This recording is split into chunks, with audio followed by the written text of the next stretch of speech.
que tem 5 anos que tem déficit de chuva no Ceará, nesta região, e eles estão produzindo leite e produzindo mel. Porque o Instituto Federal está capacitando com novas tecnologias. Isso é independência, isso é projeto de Brasil. Isso é projeto de Brasil. E tem um instituto no Brasil profundo, no Brasil esquecido. Esse Brasil profundo, esse Brasil esquecido, está sendo visitado ou revisitado com os institutos federais, que estão sendo dilacerados, não porque o governo vai colocar na lei, como tinha antes no governo Fernando Henrique Cardoso, a proibição de termos institutos federais, mas simplesmente porque não financia. Simplesmente porque não financia. Então, portanto, capacitação de mão de obra e competitividade, e ali eu vi a fala de um outro reitor de um instituto federal, que ele dizia o seguinte: nós criamos uma indústria siderúrgica nessa região do Nordeste. E quem está operando essa indústria são os coreanos. E o Instituto Federal estava capacitando.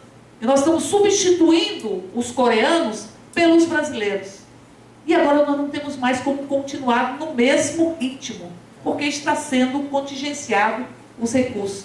Então, com o congelamento das despesas primárias e, ao mesmo tempo, com a ausência de um projeto de desenvolvimento nacional e a entrega do país, este governo está condenando o Brasil para voltar a índices de desigualdades que tinham sido superados. A expectativa é que em um ano se retrocedeu 4 anos na eliminação das desigualdades e criar o Brasil das casas grandes e senzalas mais uma vez. É isso que nós estamos vivenciando com a reforma trabalhista, que é pagamento de conta, com a reforma da Previdência. E a reforma trabalhista, ela só vem porque eles não conseguiam aprovar a reforma da Previdência. Como eles não conseguem hoje aprovar a reforma da Previdência, porque tem a reação da população, porque o parlamentar que tem contato com a população, ele sabe qual é a reação da população, porque tem parlamentares que são eleitos pelos empresários, são parlamentares que são eleitos por quem não tem relação ou não são eleitos diretamente em contato com a própria população, porque também não fizemos a reforma política que nós deveríamos ter feito. Então, portanto, neste quadro, como eles não conseguiam aprovar a reforma da Previdência, eles pegaram qualquer coisa para acalmar o mercado. Esse ser humano, Deus poderoso, chamado mercado. E digo isso porque me lembra também uma tragédia grega. Quando não se conseguia avançar ou ter vitórias, Agamenon, por exemplo, ele entregou a sua filha para o sacrifício, para ser sacrificada, para acalmar os deuses. É isso que nós estamos vivenciando. É preciso entregar corpos, direitos, para acalmar o mercado. Se nós não podemos entregar a reforma da Previdência, eles escolheram um projeto de 98, que não deveria estar pronto para ser votado, porque foi solicitada a retirada dele por Luiz Inácio Lula da Silva, e é um projeto de Fernando Henrique, do Executivo. Então deveria ter sido submetido ao plenário, se poderia votar ou não. Portanto, eles feriram a Constituição, porque tinham que dar um alimento para o mercado. E tinham que acalmar o mercado. E eles hoje trabalham na perspectiva de acelerar as reformas, que é o cerne, e como não tem uma unidade para a substituição de Temer, eles vão ficando com o Temer, e eles dizem isso. Ruim com ele, pior sem ele. Nós não temos outro para poder fazer isso. Se não é o Temer, é Lula. E aí Lula é a desgraça do Brasil. Quem é esse que tentou construir um Brasil diferente e que tinha projeto de desenvolvimento nacional, como Getúlio Vargas tinha, como Juscelino tinha? E todas as vezes que nós tivemos a tentativa de construir um projeto que desse essa autonomia e protagonismo ao Brasil, estas pessoas foram apeadas do poder, se manipulando a própria classe média, que bateu panelas e que vestiu o verde e o amarelo e que jogou o verde e o amarelo para dentro da gaveta e que trancou as panelas nos seus armários porque não saem em defesa da ética, da moralidade e nem deste país que está sendo vendido aos pedaços pelo governo Temer. E por fim, o golpe, ele não fica em si mesmado, ele não fica em si mesmo, ele vai esgarçando o tecido dos direitos. E dizia a Dilma ontem, na posse do novo diretório do PT, da nova direção nacional, ao que eu concordo com ela. Ela dizia o seguinte: a tendência é que haja uma radicalização do golpe. O golpe de 64, ele teve um recrudescimento com o AI-5, em 68. Então, portanto, nós estamos vivenciando o coração pulsante do golpe. E se era um golpe que não precisou de fardas, porque tinha os paletós, e nem tinha botas, porque tinha os sapatos de bico fino e de couro fino, dos parlamentares, e nem usou baionetas, porque usou microfones e canetas, ele tende a adquirir uma literalidade, a literalidade das fardas. Na medida em que este governo, ele não sai dos 3%, porque o governo de 3% para mim é governo margem de erro. Porque margem de erro é 3%. Então se tem 3% de autoridade, é governo margem de erro. O governo tem duas formas de dominar a população. Uma delas é cooptando.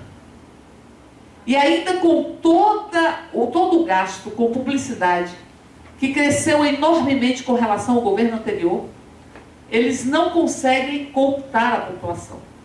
E não conseguem se apropriar dos desejos da própria população. Quando eu digo se apropriar, é se apropriar do discurso. É isso que eles tentaram fazer com a PEC das empregadas domésticas. Eles diziam o seguinte: não lutem por seus direitos, porque vocês vão ficar sem emprego. E é isso que eles tentaram fazer. Apoiem a reforma da Previdência para que você tenha aposentadoria. Ou seja, eles transformam a retirada de direitos, tentam impor às retiradas de direito bandeiras para classes trabalhadoras que estão perdendo seus próprios direitos. Ao dizer, lutem pela reforma trabalhista, porque vocês vão ter emprego. E se usam do exemplo da Espanha. A Espanha criou um número muito pequeno de empregados e empregos precarizados. Precarizados. Trabalhadores que vão ganhar 200, 300, 400, 500. É possível que tenha. É possível que tenha. Você vai trocar um emprego mais qualificado, por empregos precarizados. E você pode até aumentar, como a Espanha aumentou, numa quantidade ínfima, que não justifica o nível de retirada de direitos. Mas eles não falam do exemplo concreto da própria Espanha.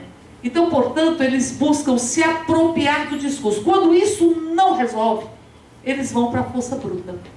Então, a perspectiva e o script dele é um script de tentar criminalizar a CPI do INCRA e da FUNAI. Com este resultado, ela não está fora da linha ou fora do script que eles traçaram, e tudo isso que nós estamos vivenciando, de prisões de dirigentes sindicais, prisões de movimentos sem terra. Em Brasília, o secretário-geral dos coordenadores, o secretário-geral do Sindicato dos Servidores Públicos Federais de Brasília, ele foi preso porque estava num carro de som chamando a categoria para uma assembleia. Ele foi preso. Nós temos um outro trabalhador, dirigente sindical, do MEC, que está com processo de demissão. E nós ontem apresentamos um requerimento para convocar o Meirelles, porque o presidente da Unafisco, que disse que o secretário do Tesouro beneficiava determinados sonegadores, ou seja, estava prevaricando, ele também foi ameaçado de ser demitido. Então nós temos aquilo que a Dilma falava, uma radicalização do próprio golpe. Na medida em que eles não têm os instrumentos para cooptar, eles passam a fazer uma perseguição. Essa fala do presidente da Eletrobras é uma fala de desqualificar os trabalhadores. Ou do governador do Distrito Federal, que desqualificou os sindicatos e disse que os sindicatos defendiam seus interesses contra a população. essa tentativa de dizer que o Brasil está agafado pelo corporativismo sindical e que os trabalhadores lutam apenas por seus direitos em detrimento dos interesses da sociedade e não lutam por uma sociedade mais justa e mais igualitária. E a tentativa de capsular a resistência à reforma trabalhista. O que eles têm dito? Quem é contra a reforma trabalhista não é o povo, porque ela vai gerar emprego. Não é quem é contra a reforma trabalhista, são os sindicatos que querem trabalhar e defender os seus interesses, porque são privilegiados. Então eles invertem a lógica do privilegiado. Privilegiados são os corruptos, que estão no poder. Estes são os privilegiados. Privilegiados são os parlamentares que foram eleitos em função do poder econômico e que são títeres dos seus grupos. Privilegiados são esses. Mas os trabalhadores e a organização sindical, eles buscam fazer 2 movimentos. Colocar a população contra os sindicatos, a organização sindical, acabar com o poder efetivo dos sindicatos ao fragmentar a representação sindical, e ao fazer isso que eles estão propondo com a reforma trabalhista, que você tira o poder de uma convenção nacional e você dá ao acordo coletivo uma importância ou uma prevalência sobre a convenção nacional. Eu sou bancária, e os bancários têm uma convenção nacional que é firmada todos os anos com todos os bancos no país inteiro. Depois as empresas individualmente podem negociar e tem como piso a convenção nacional. O que eles estão dizendo? O que vale é o acordo. Se você firma uma convenção nacional da categoria, mas a empresa fecha um acordo que é um acordo inferior, o acordo vai ficar valendo. E eles estabelecem as comissões de empresa que podem ser monitoradas e manietadas pela própria empresa, que são instrumentos para a construção dos ditos acordos que terão um poder maior do que os sindicatos. Ou seja, as comissões de empresa podem ter o poder de contratar e contratar acordos ou contratar interesses e condições inferiores da própria convenção e vão ter a prevalência. E para além disso, eles fazem com que o trabalhador hipersuficiente, aquele que ganha pouco menos de 10 mil reais, por volta disso, a negociação pode ser individual. Então, o trabalhador que ganha isso, provavelmente é um trabalhador comissionado. Como você não pode mais incorporar a comissão, porque a reforma trabalhista ela veda a incorporação das comissões depois de 10 anos, este trabalhador ele vai ter uma comissão, por isso ele é hipersuficiente. E a negociação com ele pode ser individual. Não vai ter negociação, vai ter uma imposição de condições do próprio empregador. Então, tem muita coisa em jogo. E penso eu que nós temos que, primeiro, formular conteúdos de tudo isso que está acontecendo numa rapidez muito grande. É muito rápido tudo isso. Tem 1 ano de governo e a gente já derreteu muitas conquistas. E muito patrimônio público. Muito patrimônio público.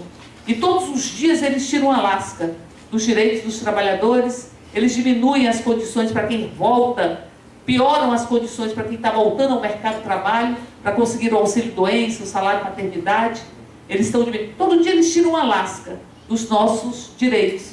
Num governo completamente apodrecido, um governo que está aos frangalhos, mas que se sustenta nos interesses que não são republicanos, para ir se mantendo e assegurar que o Deus mercado tem os corpos que precisa para que nós não tenhamos projeto de desenvolvimento nacional, porque se não tem projeto de desenvolvimento industrial, por exemplo, não tem investimento em infraestrutura, não tem investimento em capacitação, e aí tem que se compensar, e compensa-se tornando mais barata a mão de obra, ou mais barato o custo com os trabalhadores e trabalhadoras. Nós precisamos formular conteúdos e criar umas grandes redes para que nós possamos disputar as narrativas em condições de desigualdade, porque, como disse antes, nós não democratizamos os meios de comunicação.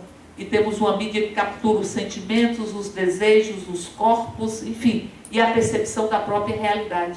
E trabalhar na perspectiva de fazer essa disputa, porque as mudanças não acontecerão por dentro do próprio parlamento se não houver a pressão necessária. Hoje, penso eu, eles estão numa situação de certo conforto, mas eles têm uma disputa interna. Uma disputa interna. Mas essa disputa interna, ela não significa uma disputa sobre a necessidade, sobre o que eles querem para o Brasil. Que é esse Brasil subserviente, isso que Fernando Henrique Cardoso falava em tese, na sua própria tese, que havia que se ter a incorporação subalterna do Brasil. Que o Brasil só iria participar da lógica mundial se houvesse uma incorporação subalterna. Por isso, aliado a isso, eles destroem as relações comerciais Sul-Sul, as relações comerciais que estavam se dando em pé de igualdade, e defendem que o Brasil tenha como prioridade o comércio com os Estados Unidos, o comércio com os países centrais da Europa, que significa ter como prioridade a subalternização do Brasil. Todo mundo viu o que aconteceu na Noruega e na Rússia. Na Noruega e na Rússia o Brasil foi humilhado. O Brasil foi humilhado. Não é?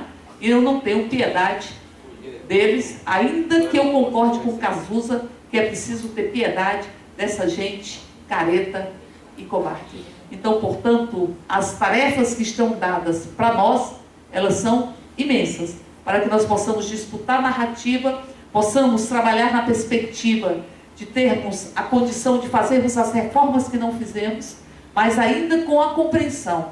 Dilma Rousseff não foi retirada do poder pelos seus erros, foi retirada do poder pelos seus acertos. Dilma Rousseff fez pelo menos 5 ações que incomodaram sobremaneira o conjunto das forças dominantes. Primeiro, ela vetou a diminuição da multa por dispensa imotivada, que eles queriam reduzir para 40% e ela hoje é 50%. Ela vetou. Eles aprovaram na Câmara sob o mando da Fiesp e ela vetou. Segundo, ela encaminhou para o Congresso a necessidade de se fazer um plebiscito para ter uma reforma constituinte, para fazer uma reforma política. Porque nós temos uma comissão de reforma política que discute o retrocesso, discute a possibilidade de termos o distritão. E o distritão, você tira a pessoa das ideias e você elege as individualidades e as celebridades como prioritário. Ela mandou esse projeto e teve que retirar. Diminuiu a taxa de juros, num movimento muito simples. Diminuiu a taxa de juros de Banco Brasil e Caixa Econômica, que representam a maioria dos ativos financeiros do Brasil e da América Latina, e ao diminuir, ela forçou o sistema a diminuir também a taxa de juros, e ela enfrentou o mercado financeiro. Ela sancionou na íntegra a lei de atendimento às vítimas de violência sexual. E eu digo isso porque eles não queriam que houvesse no protocolo do Ministério da Saúde para as mulheres vítimas de violência 2 coisas. Primeiro, que ela conhecesse os seus direitos, inclusive de interromper a gravidez, porque isso é previsto desde o Código Penal. E segundo, a pílula do dia seguinte. Eles queriam tirar a pílula do dia seguinte, que impede a gravidez, uma gravidez que ela pode interromper, porque a lei prevê isso. E eles fizeram uma pressão muito grande, muito grande. Eu, pelo menos, participei de 2 reuniões com vários ministros à época, vários ministros, onde havia uma pressão desses ministros e a Dilma decidiu sancionar a própria lei. Então, portanto, ela fez uma série de ações, e fez de ações, penso eu, sem uma conversa e sem um nível de articulação com o próprio movimento social. Então, ela fez individualmente, recuou em muitas delas. E ela foi, digamos, cutucando a onça com vara curta e não foi construindo um nível de participação social ou possibilitando, que não é o Estado que constrói, mas o Estado favorece. As conferências, elas vêm nesse sentido, só que as conferências, elas estão burocratizadas e elas não têm resolutividade. Você faz uma conferência, discute, aprova uma série de ideias e nós vamos propor, inclusive, na Câmara um projeto que o governo tenha que prestar conta das conferências, o que é que ele implementou das conferências, porque as conferências de saúde, das mulheres, várias conferências que existem, das cidades, elas não têm resolutividade. Então nós não construímos um movimento para nos contrapormos do ponto de vista da participação social, da condição de protagonismo, da construção de espaços públicos, de uma revolução cultural.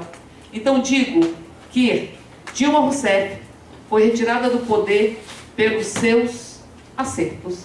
Entretanto, foi pelos nossos erros que nós não conseguimos resistir a este golpe. E nós conseguimos ver uma cultura do medo que é construída todos os dias com a espetacularização da violência. Sabe o que representa a cultura do medo? A cultura do medo representa a construção de um ódio muito grande. Porque quem tem medo não exerce a sua humanidade. A cultura do medo, ela abre o caminho para soluções de ordem. Por isso não é à toa que nós temos Bolsonaro com o índice de popularidade ou de intenção de votos que tem hoje. Primeiro porque há uma ridicularização da política, e o ridículo na política, ele passa a ser vangloriado e passa a ser saudado, e não repudiado pelo conjunto da população. E porque se constrói todos os dias uma cultura do medo. 85% das mulheres brasileiras têm medo da violência sexual. E se são mulheres e mães de outras mulheres, têm um medo dobrado. Porque tem medo de serem vítimas da violência sexual. Então você tem medo das ruas, você tem medo das noites, você tem medo. E o medo faz com que a sociedade busque, aceite e deseje as soluções da ordem binária. A ordem que vem para poder aplacar o seu próprio medo. E é uma ordem que ela constrói inimigos. E construi inimigos. Como Hitler construiu inimigos? Hitler, para impor uma ordem, criou uma cultura do medo. E criou uma cultura do medo e construiu uma ordem para sanar o próprio medo, e para isso elege inimigos. Então eles elegem inimigos. Um dos inimigos é Luiz Inácio Lula da Silva, porque ousou fazer uma série de transformação que esse país não tinha ainda experimentado na sua própria história. Então, portanto, essa cultura do medo, ela leva à cultura do ódio, porque ela constrói inimigos, e os inimigos têm que ser enfrentados, têm que ser repudiados. E o que eu vejo no parlamento é que nós temos um nível de disfarçatez. Há uma disfarçatez no país. Porque o ridículo da política, que passa a ser endeusada, ele se transforma em cinismo. Ou não é cínico isso? Não é cínico Michel Temer dizer que foi enganado por um Joesley? Quando Temer virou a primeira vez deputado, acho que foi em 87, acho que esse Joesley era um adolescente. Ele foi enganado por um Joesley. É um cinismo. Mas é um cinismo que não é entendido enquanto cinismo. É um cinismo que passa a ser reproduzido como se verdade fosse. E uma sociedade que precisa de ordem porque se sente insegura, é uma sociedade que aceita o arbítrio como se fosse natural. Então nós vivemos tempos onde o fascismo veja a nossa face. O fascismo está perdendo a vergonha, está perdendo a modéstia, está assumindo os microfones, está passeando pela Câmara, pela nossa sociedade, pelos aviões, como estava Bolsonaro no voo que eu vim, pelos aviões, passeando pelos holofotes, tirando selfies, ou seja, o fascismo está se expressando desta forma. E nós vamos ter que cumprir a nossa função histórica, e por isso eu me calo com dois poetas. Um deles é Guimarães Rosa, que eu falo tanto esse poema que o pessoal pensa que foi eu que fiz, mas foi o Guimarães Rosa que fez. Ele diz mais ou menos assim, que o correr da vida às vezes embrulha tudo, e que a vida é mais ou menos assim, ora aperta, ora afrouxa, ora esquenta, ora esfria, ora inquieta, desassossega, ora se aquieta, mas o que a vida exige de nós é coragem. E eu digo coragem para que nós possamos cantar a canção que diz o outro poeta maior, Drummond, que adormece os meninos e meninas, as crianças, e acorda os adultos. E esta canção, no dia de hoje, ela diz, fora Temer, nenhum direito a menos, indiretas Já. Golpismo, fascismo, machismo não passarão.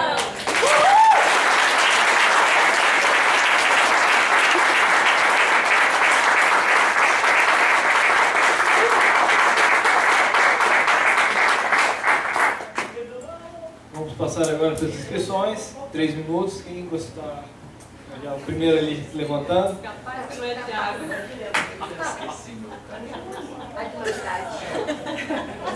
Olha, cadê a motivação?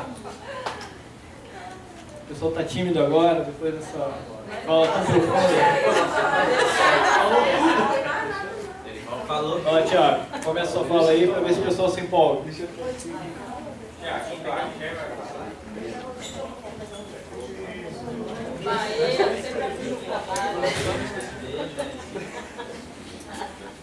É, 3 minutos. Aí eu lembro que quando a gente estava debatendo para chamar a Érica, a deputada Érica Folgar para vir aqui, a gente falava, pô, será que ela vai aceitar o nosso convite, né? Lembra? Será que ela vai aceitar? E a gente vê que nós acertamos. Na escolha, pelos vários debates, várias conversações que nós fizemos aqui para ampliar vários itens, né? Então, ver uma mulher guerreira lutando de forma tão decisiva e firme, né, na defesa dos direitos dos trabalhadores, aqueles que não têm voz no Brasil. É isso que a gente faz. A gente fala sobre aqueles que não têm voz no Brasil. E por isso que a gente tem que falar sempre. Por isso que a gente tem que ter coragem de erguer a voz e falar. Nós temos a voz, porque nós sabemos o que está acontecendo no Brasil. As reformas que estão tendo aí, tem muitas pessoas que não sabem. Então nós temos que dizer, nós temos que falar, nós temos essa responsabilidade por sermos a liderança. E a gente ficava pensando aqui, como transformar esse... Eu pensei aqui, pô, Renan vai gravar ali, eu vou gravar tudo que está escrito ali, pô, vou ficar um orador show de bola, com tanta informação, pegar esse vídeo e ver várias vezes. Aí eu falei, como a gente vai pegar esse discurso, essa vontade, essa determinação política e passar para a juventude? Porque o protagonismo da juventude não está relacionado com a idade. Está relacionada com a maturidade e a responsabilidade política. Mas como vamos despertar dentro de cada um de nós essa maturidade política, essa responsabilidade política? É a gente se conhecendo, é a gente sabendo o que a gente quer, é a gente se interiorizando. Pô, fez alguma reflexão que ela falou aqui em mim? Pô, fez alguma... Então a gente sabendo o que a gente quer, a gente vai defender também com mais força, a gente vai defender também com mais raça, a gente vai, sabe, o pescoço ficar grosso, como a gente fala lá na nossa base, o pescoço vai ficar grosso quando a categoria está empolgando a gente, então a gente vai e defende também, porque sabe, mas não é a categoria, é o que a gente acredita, e esse é o ponto central aqui que eu trago para a juventude. A gente tem que descobrir desde cedo a nossa vocação e o ponto que a gente acredita, porque quando a gente acredita naquilo que a gente defende, aí é uma mistura brilhante, porque aí a gente vai, sem querer, querendo, ser uma guinada, um líder naquela base, naquele ponto que vocês estão lá. Então é esse ponto que eu queria trazer. Então, muito obrigado.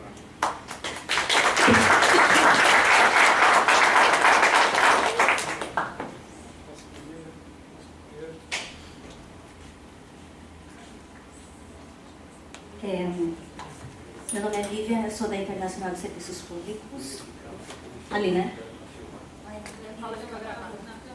Deixa eu levar minha cola. Seria um comentário, né, sobre essa relação entre o recrudescimento da força bruta e o problema do esvaziamento, privatização dos serviços públicos. Eu acredito que tem uma relação direta a isso, porque no momento que o Estado deixa de cumprir o papel dele, de ser provedor dos serviços públicos, de melhorar, aumentar os serviços públicos, o que sobra é o papel da manutenção da ordem por parte do Estado, né? Essa questão do monopólio do uso da força e tudo mais. Então, na hora que você tira essa obrigação do Estado com os direitos da população, fica mais palatável essa coisa do uso da força, que é o papel do Estado, sim, mas que não é só esse papel. E aí, nessa cultura do medo que a gente está, a gente tem essa intensificação, então, da força bruta em todos os sentidos, né? Que aí não é pensando no bem-estar coletivo, a ordem no sentido do bem-estar coletivo, mas é a favor do interesse privado. Então, seria só colocar essa relação.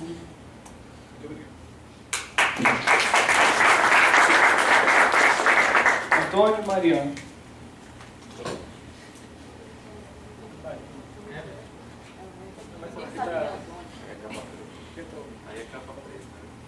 É Marinho, mas não é parente do Roberto Marinho.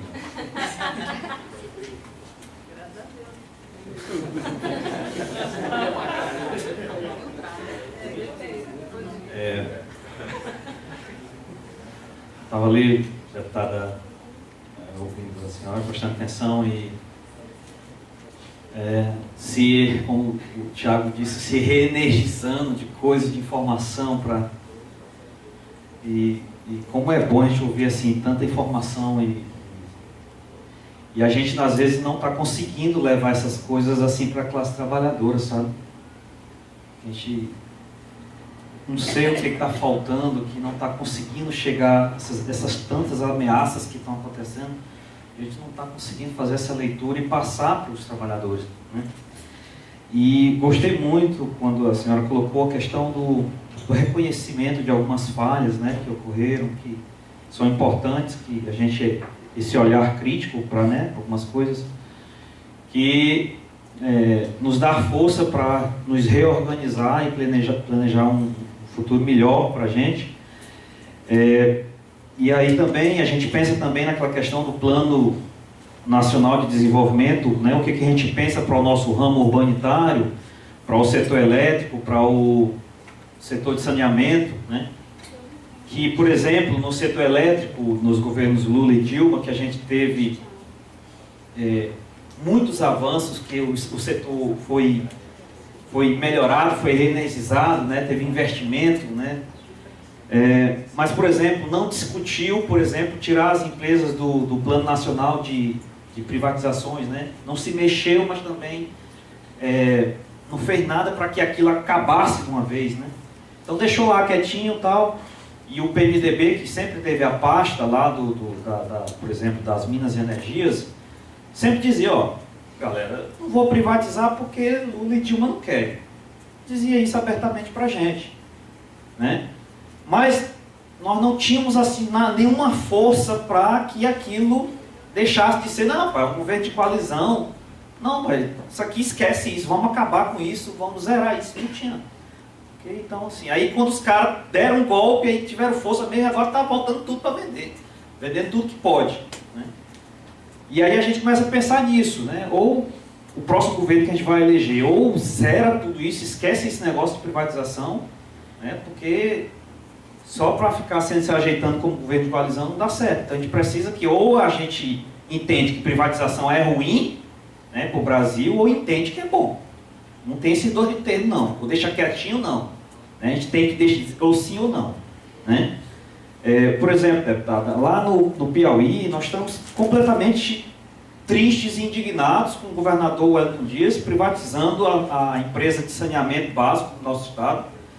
E ele foi fazer uma conversa agora com o ministro das Minas e Energia, do governo golpista, e a gente... Pô, o que esse cara vai fazer lá? Pô, o cara foi falar com o ministro para que a distribuidora lá do Piauí seja melhor avaliada para vender, para que o Estado possa receber o dinheiro que foi pactuado em 2008. Caso as empresas fossem vendidas, o Estado ia receber um dinheiro lá. Pô, o cara é do Partido dos Trabalhadores lá, a gente foi lá, vendeu para todos os trabalhadores que era necessário a gente votar nele, que o cara ia acabar com isso. Aí a primeira coisa que o cara faz é, pô, privatizou a nossa empresa de saneamento de água em Teresina. Então assim, a gente precisa também, e é muito importante quando a deputada coloca esse olhar crítico para nós mesmos, para que a gente possa né, avançar nesse sentido. Obrigado.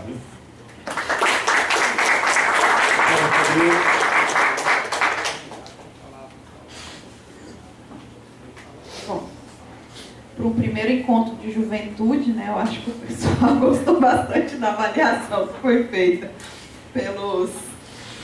pelas expressões que foram colocadas e pela atenção que o pessoal deu, Érica, acho que o pessoal ficou bastante animado com a análise. Animado sob o ponto de vista de que a gente tem um grande desafio a enfrentar, muita coisa ainda a aprender, desafios enquanto juventude e principalmente enquanto sindicalista.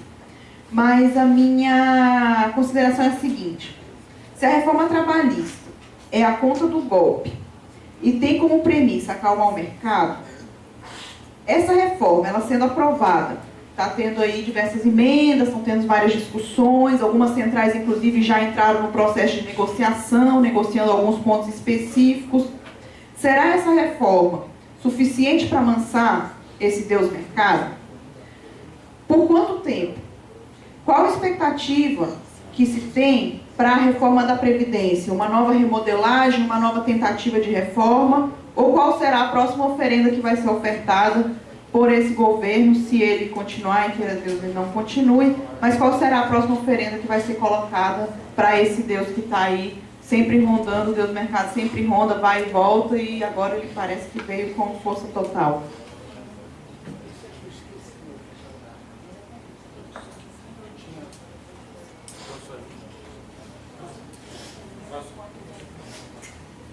Deputada, visando a médio prazo o cenário de 2018, queria que a senhora colocasse, como está lá os debates lá na Câmara, como é que está vendo a situação política? Vai haver eleição em 2018, o golpe vai continuar através de eleição indireta, Lula vem ou não vem, haverá uma frente de esquerda, como é que está esse debate aí em 2018?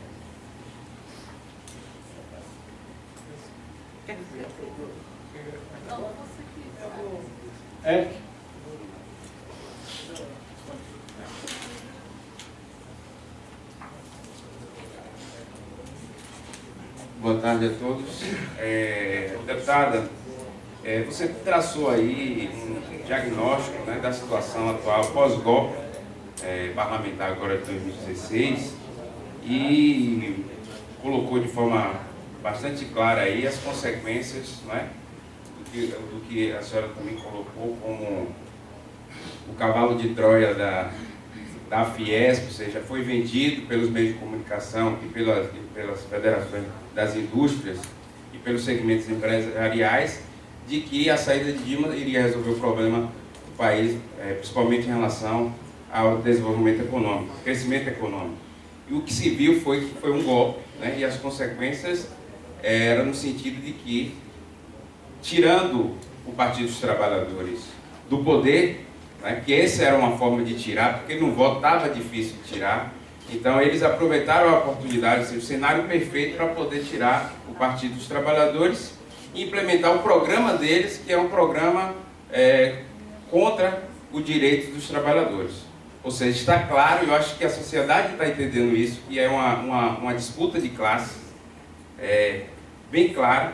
As pessoas, há alguns anos atrás, as pessoas diziam que não existia mais esquerda ou direita no Brasil, que era tudo a mesma coisa. E hoje, a impressão que tem é que as pessoas estão muito conscientes de que existe um lado, né, de grupos que estão defendendo um lado ferozmente e outro grupo, que no caso somos nós, dos trabalhadores, que estamos defendendo os nossos direitos a duras penas conquistados. Então, nessa questão toda aí, você tem visto pesquisas de opinião e pesquisas eleitorais, né, que indicam que a população está, inclusive essa semana saiu uma pesquisa indicando que a população está indo mais à esquerda, do ponto de vista da opinião, não sei, parece que saiu na UOL, acho que foi a Datafolha que fez, Folha de São Paulo, Datafolha, que fez a pesquisa, e todas as pesquisas que saem, Lula encabeça, né, como em primeiro lugar ali nas pesquisas. Então, avaliando isso, queria perguntar duas questões. Qual é o papel da juventude nesse processo de enfrentamento do golpe, né?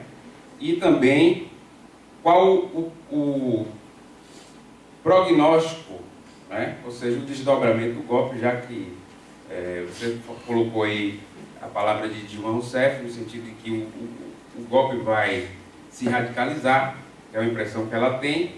Então seria um cenário negativo, né? E no caso, se existe um cenário positivo, no curto prazo, já para 2018, ou através de uma direta, já uma participação de eleição, e se nesse cenário a gente pode retomar o poder e retomar nosso programa popular. Obrigado.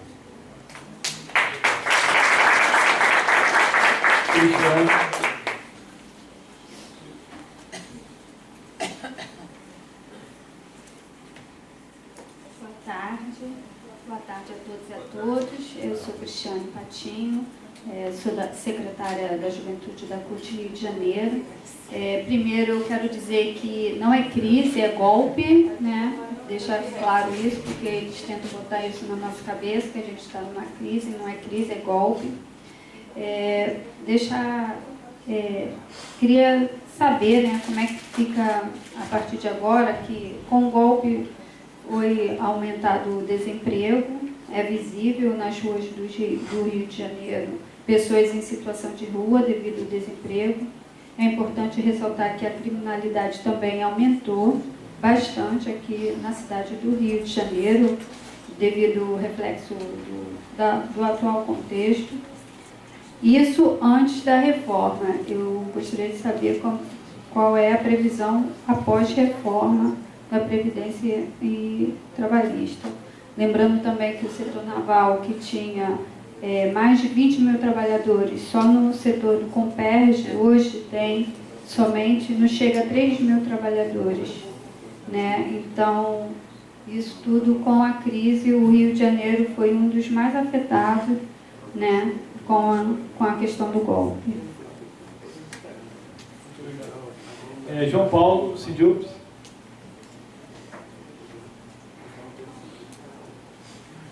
Vai fechar, né? Tá bom, vamos lá. Vou parabenizar aí a exposição, né? Demonstra que lá no Congresso, no Senado, tem pessoas que estão fazendo a luta, né? Então, vamos generalizar, né? Acho muito importante isso aí, né? Vamos lá. Eu sou João Paulo, do Sindiúp, Sindicato dos Trabalhadores da Educação Pública do Espírito Santo. A reforma trabalhista, reforma trabalhista, com relação à contribuição sindical, que é o que tem se colocado aí na mídia, né? Vocês estão fazendo essa luta porque é a questão da contribuição sindical. E o Paulinho da Força, na primeira greve geral, ele apoiou, né? Na segunda, ele não apoiou. A força sindical não esteve presente. Queria que você comentasse um pouco disso, por que no primeiro momento ele apoiou, e parece agora ele, acho que também está interessado na questão da contribuição sindical, está com a aproximação com o Temer agora, fez um evento aí, parece, levou o ministro do Trabalho, parece, no evento da Força, foi vaiado, então, até onde os interesses dele, né? Segundo, a questão da CPI da Previdência, quantas anda isso, né? Porque até para tentar esclarecer para a população que não é isso que está sendo colocado pelo governo, mas para investigar e avaliar as distorções que tem na Previdência também, né? Às vezes servidores, né, estão afastados, né, e têm condições de trabalhar, mas recebem. Talvez a CPI da Previdência resolveria isso, né? Não a reforma da forma que está feita, que a gente sabe o que está por trás e eu sei as posições, mas para também esclarecer a população com relação a essa questão, CPI da Previdência, para investigar a fundo mesmo, né, os recursos, para onde estão indo, inclusive, né, e responsabilizando o Estado. E, por fim, como é que você que teve experiência aí, né, bastante tempo aí, deputada, essa relação que a Dilma tinha com o Congresso, né, no sentido da articulação, de ter os apoios necessários dos votos, né, e parece que isso não foi bem sucedido em várias votações, né, é porque ela foi muito correta, né, nos seus posicionamentos firmes, e o Temer, que faz essa relação muito promíscua, e isso gera votos a favor dele. Então, como é que é essa relação no Congresso, como é que isso funciona? Né, essa articulação, como é que a Dilma fazia que não conseguia os votos, e o Temer faz de forma promíscua mesmo, comprando mesmo e consegue as questões, né? Se você pudesse trazer um pouco essa experiência sua. Muito obrigado. Vitor Stildeff.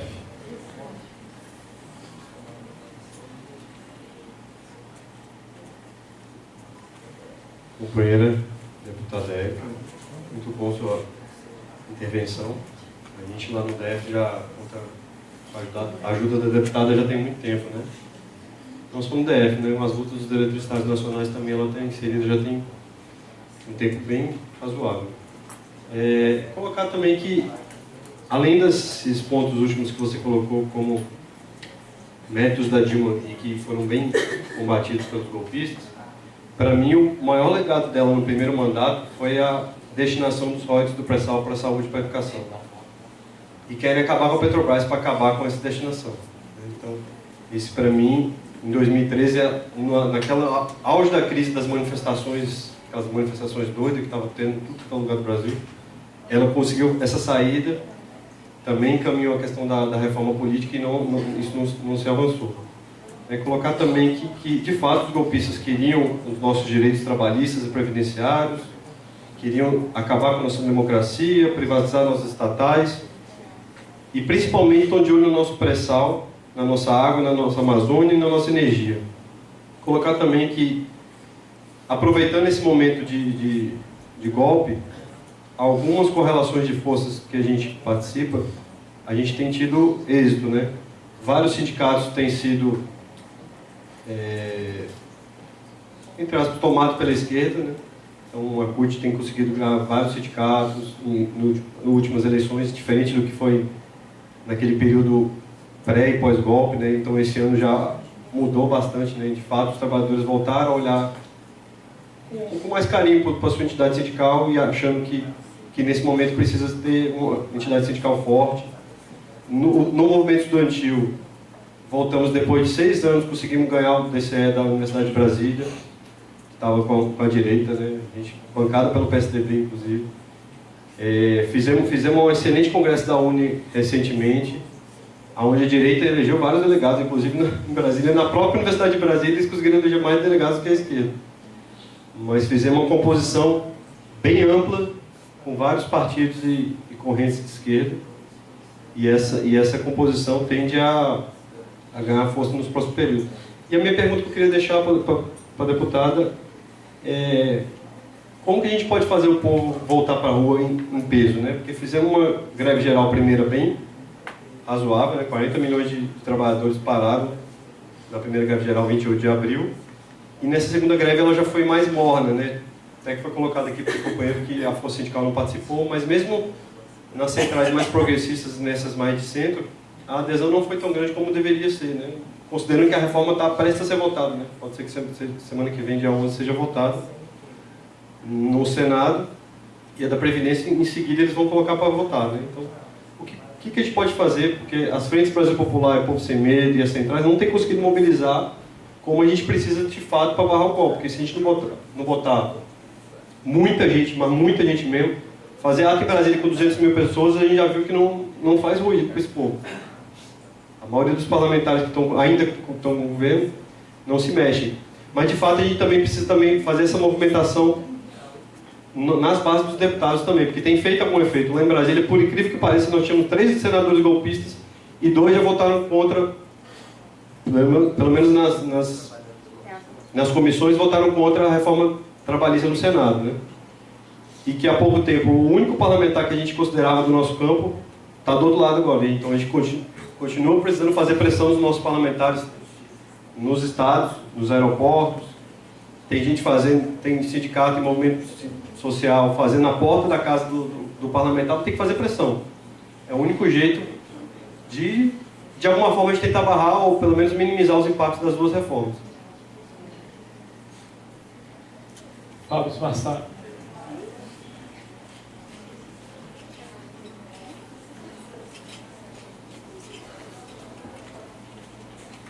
Boa tarde a todas e todos. Começar parabenizando, e agradecendo a deputada Érica, não só pela presença aqui, mas pela luta cotidiana nesse congresso nosso. Dá para imaginar o que é passar por isso. Então, te agradecer enquanto cidadão, enquanto militante do Partido dos Trabalhadores, e da Central Única dos Trabalhadores, por essa luta, te desejar muita energia e muita força, para que continue perseverante, porque, infelizmente, o que está acontecendo com a gente, a tendência é só piorar.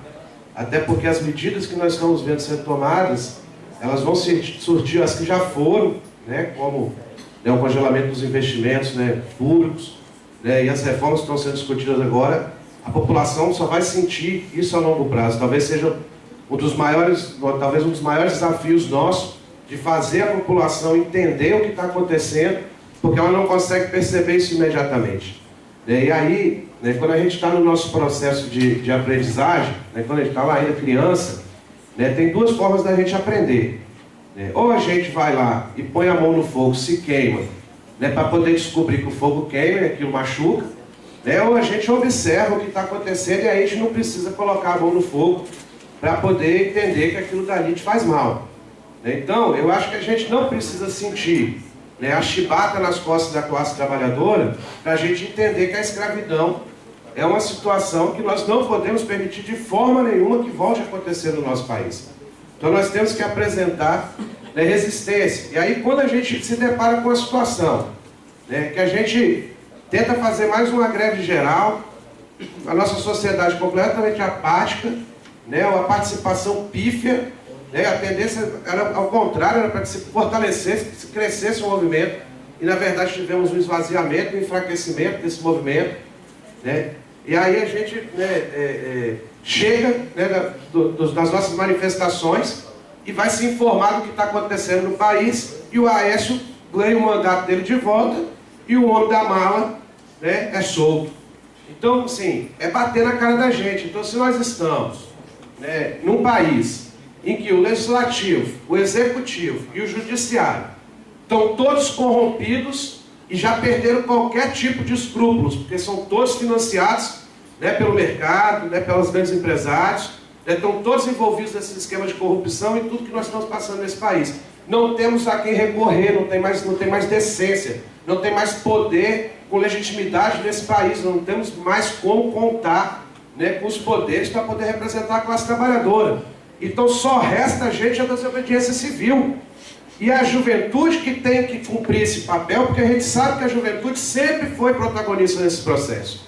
Então esse evento aqui ele é muito importante, não pelas horas que nós vamos ficar sentados aqui dentro discutindo esse tema, porque isso assim, é necessário para a gente se organizar, para a gente formar, mas agora o nosso trabalho é nas ruas, né? E aí nós temos que tomar esse